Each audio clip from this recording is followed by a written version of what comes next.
Hello everyone, कैसे हैं आप सब। उम्मीद करती हूँ आप सब जहाँ कहीं भी होंगे स्वस्थ होंगे, अपनी फैमिली के साथ मज़े में और मस्त होंगे। और आँखों में मेरे सूखापन बहुत पहले से ही है, अभी भी है। तो और मेरे आँख में सूखापन काफ़ी समय से है, स्टार्ट हो गया है। जब मैंने एक दवा खाया था, उसके साइड इफ़ेक्ट्स की वजह से मुझे ऐसा हो गया, और जो अब कंटिन्यू रहता ही है, कुछ कुछ समय बाद वो होता ही रहता है। तो वो ड्राइनेस जो होता है आँखों में, वो आँखों में ऑयल की कमी की वजह से हो जाता है। जैसे कहते हैं हम लोग कि आंसू नहीं बन रहा है, तो ऐसा कुछ नहीं, आंसू तो बनता है, लेकिन उसकी ड्राइन जो उसमें जो ऑयल होता है, आँख आँख के आंसू में भी जो पानी गिरता है, तो हम लोग सोचते हैं कि अरे पानी तो गिर रहा है, लेकिन आंसू भी गिर रहा है, लेकिन सूखापन क्यों लगता है, चुभता क्यों है। तो वो एक ऑयल होता है जो कि हमारे आँख के एकदम ऊपर के लेयर पे रहता है। तो वो ऑयल ख़त्म हो जाता है, या फिर पतली लेयर हो जाती है उसकी, इसकी वजह से आँखों में सूखापन रहता है। जबकि हम लोग रोते हैं, आंसू भी गिरता है, सब कुछ होता है, लेकिन आँखें सूखी रहती है और चुभती रहती है। तो बाकी चीज़ें तो रहती है आँख के अंदर, लेकिन वो ऑयल ख़त्म हो जाता है, उस लिपिड, हाँ लिपिड कहते हैं उसको। तो वही ख़त्म हो जाता है, इसकी वजह से होता है। जैसे कि पानी में वो रहता है, तेल डाल दीजिए तो पानी जल्दी सूखता नहीं है, लेकिन खाली पानी रहेगा तो वो इवोपरेट होके वो सूख जाएगा, वो हवा में उड़ जाएगा, उसमें सूखापन आ जाएगा जल्दी। और उसके अंदर तेल रहेगा तो तेल ऊपर फ्लोट करता रहता है, और वो जल्दी जो पानी है वो जल्दी नहीं सूखेगा।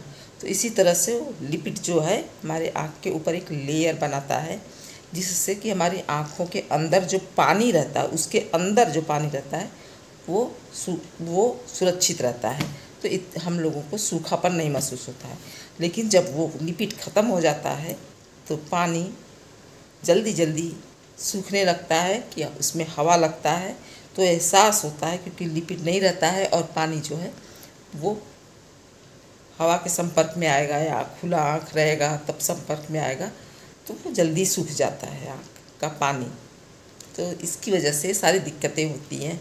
अब वो कैसे हो, क्या हो, उसके लिए तो एक लंबी जो प्रक्रिया होती है। और वैसे भी जब साइड इफ़ेक्ट हो गया है तो इतने जल्दी तो ठीक नहीं होने वाला है, वो तो कंटिन्यू बना रहेगा, बस केयर करना रहता है।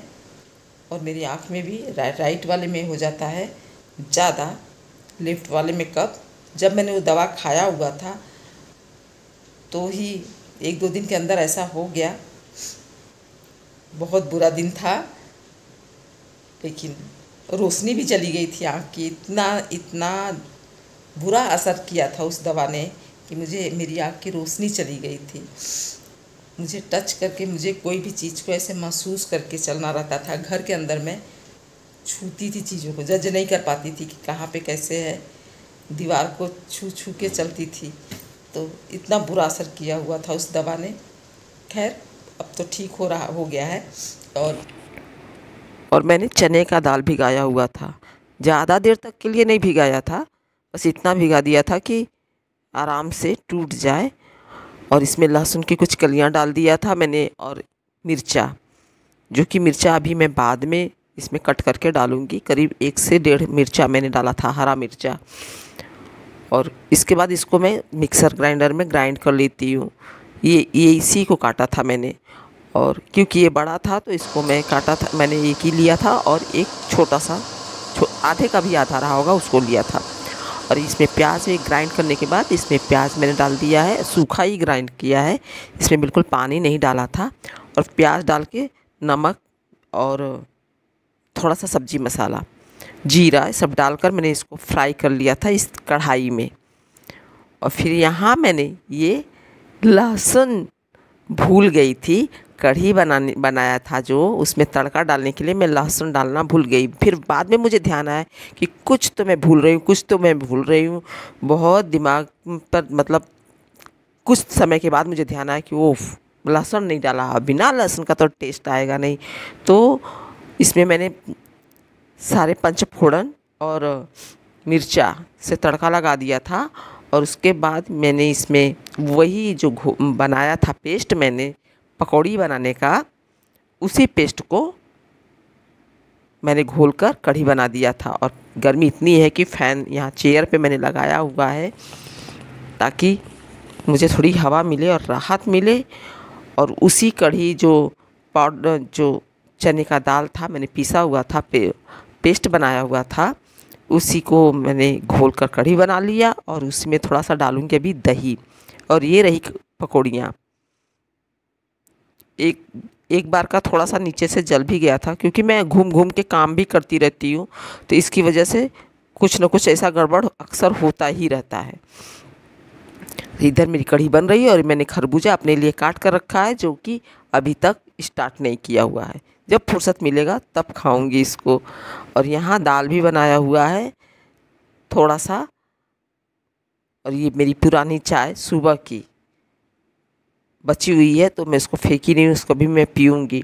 और कढ़ी ये चलाते चलाते मेरा हाथ दर्द करने लगता है। हमेशा ही ऐसा ही चलाना पड़ता है क्योंकि इसमें नहीं चलाने पर फट जाता है, जो कि मुझे बहुत पहले नहीं मालूम था। धीरे धीरे मालूम हो जाता है, एक्सपीरियंस कर हो जाता है। और ये हवा दिखा रही हूँ, इसका फ्लेम में जो फ़ैन चालू है उसका हवा जा लग रहा है, जिसकी वजह से जल्दी कढ़ी पक भी नहीं रही है। और यहाँ थोड़ा मैंने ले लिया था दही, इसी में डालूंगी मैं कढ़ी का जो कढ़ी जो मैं पका रही हूँ अभी, उसको 2 कलछुल तक इसमें डालकर मैंने करीब इसको फेंटा हुआ था। और अच्छे से जब फेंट गया था, एकदम से मिल गया था, फिर मैं उसी में मिलाकर काफ़ी समय तक उसको एक बराबर चलाती रहती हूँ। इसी तरह चलाते भी रहना है, नहीं तो वो फट जाता है। छोड़ के हटेंगे, एक हाथ से दूसरा हाथ चेंज करते हैं या फिर एक गिलास पानी भी लेने लगते हैं छोड़कर उसी में, तो भी वो फट जाता है। उसको बराबर चलाते रहना है, नहीं तो फटने का डर रहता है। कढ़ी अलग हो जाता है, पानी अलग हो जाता है और दही अलग हो जाता है। और जो बेसन होता है या फिर दाल है जैसे यहाँ पर, तो ये सब अलग हो जाएगा। तो इसमें मैंने थोड़ा सा हल्दी पाउडर भी डाला हुआ है और सब्जी पाउडर भी डाल दिया है ऊपर से। फिर नमक, ये सब मिला दूँगी अभी ऊपर से। वो मसाले के साथ सरसों के तेल में तड़का के समय नहीं करती हूँ। और इसको मैं डिटेल में रेसिपी कई बार शेयर की हूँ, इसलिए नहीं डिटेल में बता रही हूँ। इस तरह से भी समझ में बातें आ जाएगी कि कैसे कैसे बनाया हुआ है। जो हमेशा बनाता रहता है उसके लिए तो थोड़ा सा आइडिया मिल ही जाता है। और सीखने वाले जो होते हैं वो तो स्टार्टिंग कढ़ी से तो करेंगे नहीं, स्टार्ट उनका होता है चाय से और रोटी से, चावल से, दाल से, इस तरह से स्टार्ट करेंगे। और जो हमेशा किचन में खाना बना रहा है, जिसकी ड्यूटी है खाना बनाना, उसके लिए तो थोड़ा सा आइडिया दे तो उसको समझ में आ जाएगा कि कैसे बनाया गया है। अब ये खौल जाएगा तो उसके बाद यहाँ पर मैं डाल दूँगी। उसके बाद ये जो पकौड़ियाँ मैं साइड में मैं तल के रखी थी उसको डाल दूँगी। फिर कुछ देर के बाद इसको खौलाने के बाद मैं इसको उतार देती हूँ। इसको चलाने में मुझे काफ़ी मेहनत काफ़ी। और यहाँ पर जो मैंने वो फ़ैन ऑन किया है उसकी वजह से इस पर हवा भी नहीं आँच भी नहीं लग रहा है। हवा की वजह से पूरा आँच उड़ जा रहा है। और मैं उसको बंद कर दूँ फ़ैन को तो मुझे गर्मी लग रही है, क्योंकि मेरे यहाँ तो बिकट गर्मी रहती है। हर साल होता है ऐसा नहीं है कि पहली बार हुआ है। सीज़न जो रहता है गर्मी, तो उसमें गर्मी और ठंडी का सीज़न रहेगा तो खूब ठंडी, दोनों ही सीज़न सताता है। और इसमें पकौड़ी जो मैंने डाल दिया है, और ये सूखा मैंने चाय के साथ खाने के लिए बचा लिया है। और अब ये तैयार हो चुका। उसके बाद हम लोग खाना खाने के बाद, आराम करने के बाद, मैं आपको ये दिखा रही हूँ कि इसी तरह से बना हुआ था, टेस्टी बना हुआ था। हमको तो बहुत ही पसंद है इस तरह से खाना, कढ़ी। मिलूँगी आप लोगों से अगले ब्लॉग में, तब तक के लिए keep watching and have a nice day. Please support बनाए रखिएगा। और यहाँ देखिए, मैं आपको दिखाई जा रही हूँ, पूरा भरा हुआ था, ऑलमोस्ट ख़त्म हो चुका है कढ़ी। Bye bye.